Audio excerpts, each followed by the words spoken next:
Hey, welcome. I'm John David. So, we had an iPad mini event. iPhone event, but it was actually an iPad event because the iPad mini stole the whole event. Even though we saw the iPhone 13, 13 mini, 13 Pro Max, 13 Pro, but nothing came close to the iPad mini excitement. So, I have an iPad Air 3 and I want to upgrade to something better. Now, I'm really confused right now, but I'm going to come to that. But before that, let me talk about the specs that we know and also a little bit about the other products like the iPhones. So let's start with the iPhones first because this is an S year, so you're not expecting that much, right? So here's the thing. You can still buy the iPhone 12 and 12 mini, not just Pro and Pro Max, but the 12 and 12 mini is still staying there on the Apple's website. You can check them out.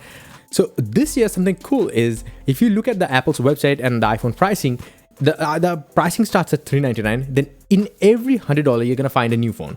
Like $399 for iPhone SE, $499 for iPhone 11, $599 for iPhone 12 mini, $699 for iPhone 12. Then there is one overlap. If you want the iPhone 13 mini, you can spend the $699, same price as the iPhone 12, and you could get iPhone 13 mini.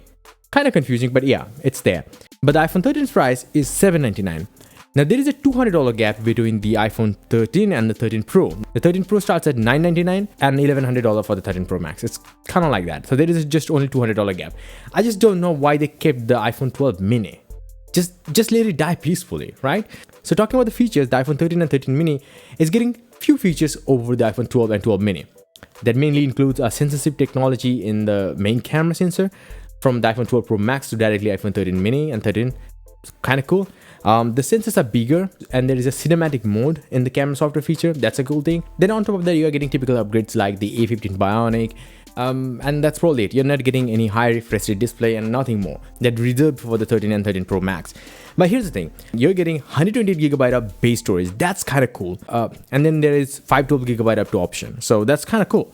But other than that, there is not a huge upgrade. There is a little bit of battery upgrade, but I don't know how much that will be like a differentiating factor, but then again, that's it. But here's one confusing thing. The iPhone 12 and 12 mini still starts at 64GB. Can you see that? That's kind of sucks, man. 64GB. So if you spend 128GB of like storage, then it's $749. So at $699, you're getting iPhone 13 mini with 128GB of base storage. It's just confusing. So let's talk about the iPhone 13 Pro and 13 Pro Max's upgrades over the iPhone 12 Pro and 12 Pro Max's. Kind of confusing. The biggest upgrades are coming in the form of camera features and camera upgrade, the sensor upgrade. So the telephoto camera is now better than the iPhone 12 Pro Max's one. And here's one other thing, the 13 Pro and 13 Pro Max, both of them have similar camera setup. There is no difference, like literally no. So here's one other thing, the iPhone 13 Pro and 13 Pro Max's cameras are actually different. The main cameras are different from what is offered on the iPhone 13 and the 13 mini, which is kind of odd, but yeah, that's the thing. You are getting a 4-core GPU on the iPhone 13 and the 13 mini, and on the 13 Pro and Pro Max, you're getting a 5-core GPU. And on top of that, you're gonna get a ProRes video shooting capabilities, but that's kind of coming in the future. Same like the Deep Fusion, but the same like the Dolby Vision, you can also be able to edit the ProRes video on your iPhone. That's kind of cool. You're also getting a smaller notch on all the iPhone 13 series phones, which is, I don't think it's a big feature, but yeah, something, we should mention. So you're getting different color options, like there is a goldish gold, a little bit more goldish than iPhone 12 Pro Max's one. And then there is a Sierra blue rather than a Pacific blue. I don't know. It's kind of light colored. The iPhone 13's color options are kind of odd. There is no green and there is the same old blue color. And then there is a pink color. I just don't know. That is not just too much of pink. It's just a very light pink. Anyway, the iPhone 13 Pro and 13 Pro Max will feature 120Hz refresh rate, LTPO refresh rate.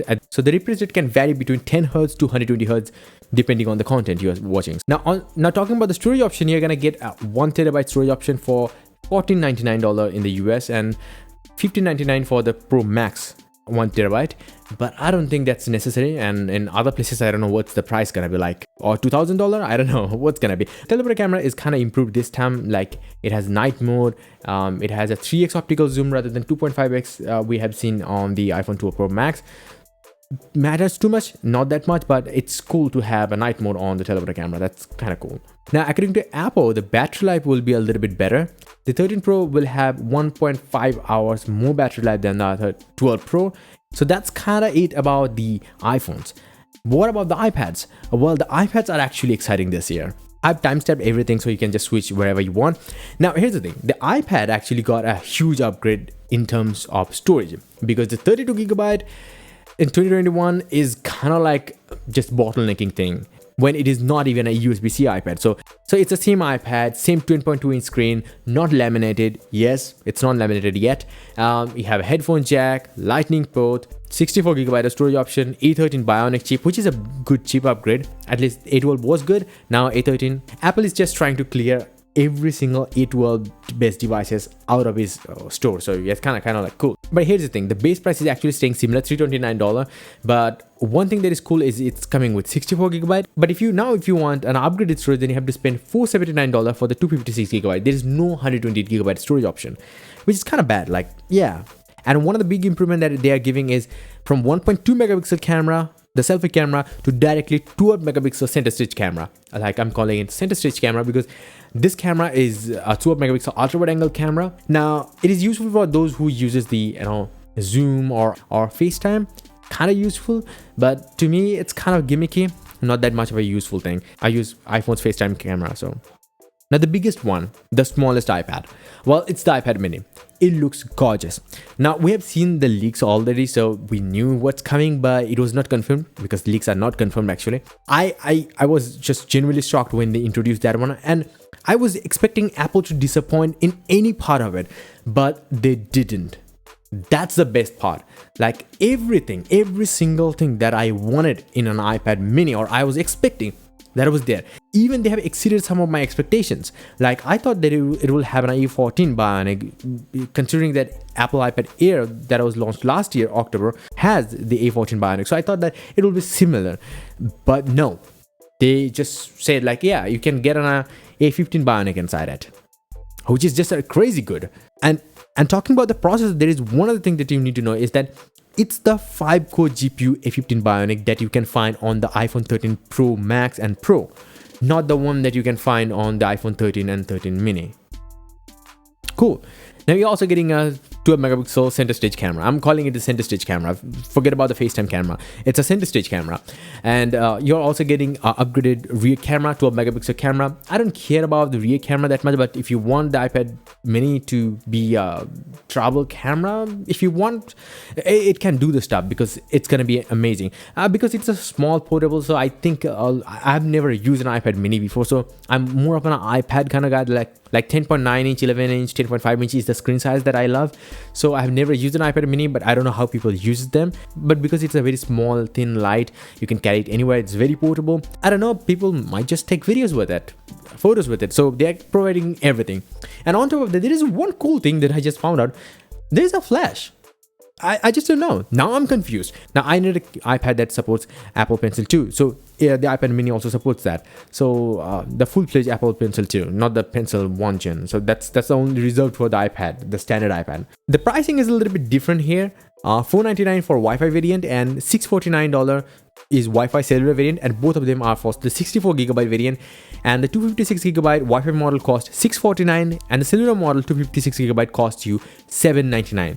Which is the base price of the M1 11-inch iPad Pro. I just don't know, it's crazy. But then again, the iPad mini is crazy cool. It has the A15 Bionic, it has a great display, laminated display, definitely. It always been that. It has a symmetrical minimal bezel display, 8.3-inch screen, and the iPad mini also supports 500 nits of peak brightness, true tone, P3 wide color gamut, which is kind of identical to the iPad Air's one, so it's nothing different.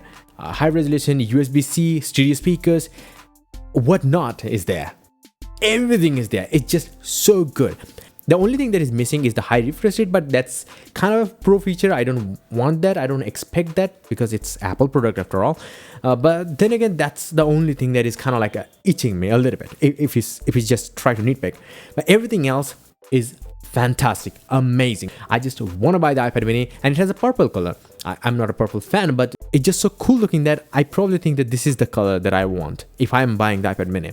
But here's the thing, because I'm buying an iPad for at least 3 years, because I'm gonna buy an iPad, I'm gonna use it for 3 freaking years. I'm not gonna give up on that. I'm gonna edit videos. I do edit videos on iPad, so I need a full-fledged. My iPad Air 3 actually broke. I broke the screen of the iPad Air 3, so I need to sell it off, and then I need to buy the iPad Air 4 or the iPad Mini. I'm confused between them. If you look at the past track records, then iPad Air 5 will come at April or March event, so where you can expect a True-Tone Flash, A15 Bionic, center stage camera, and maybe high storage variant, maybe 128 gigabytes starting, and 256 gigabyte and 512 gigabyte option. I just don't know, but that is what I'm expecting at the very least for the iPad Air 5. But here's the thing, that is still a long time to wait, and I can't wait that long just yet. But if it's coming with all those features, then you can also expect the price to go a little bit higher.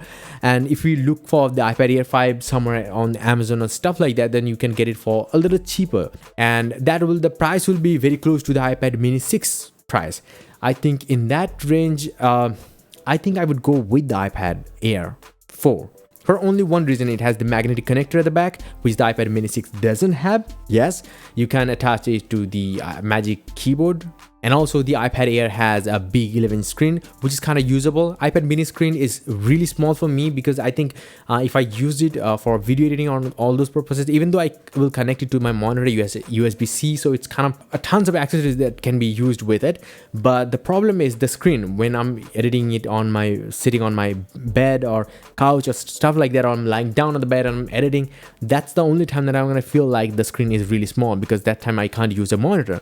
So I need to have a big screen. So I'm now two minds, just kind of like they're working against each other. One is saying like, go get the iPad Air 4, whatever it is, you're getting at a far cheaper price than the original price that it was launched with, and you're getting a big screen, and you're getting almost everything that the iPad Mini offers. The A15 processor, the A14's processor difference isn't going to be that much. There's gonna be a difference, but it's not gonna be hugely different. And also the iPad Air 5 coming at a very later date from now, and the iPad Mini 6 is actually a pretty cool one too.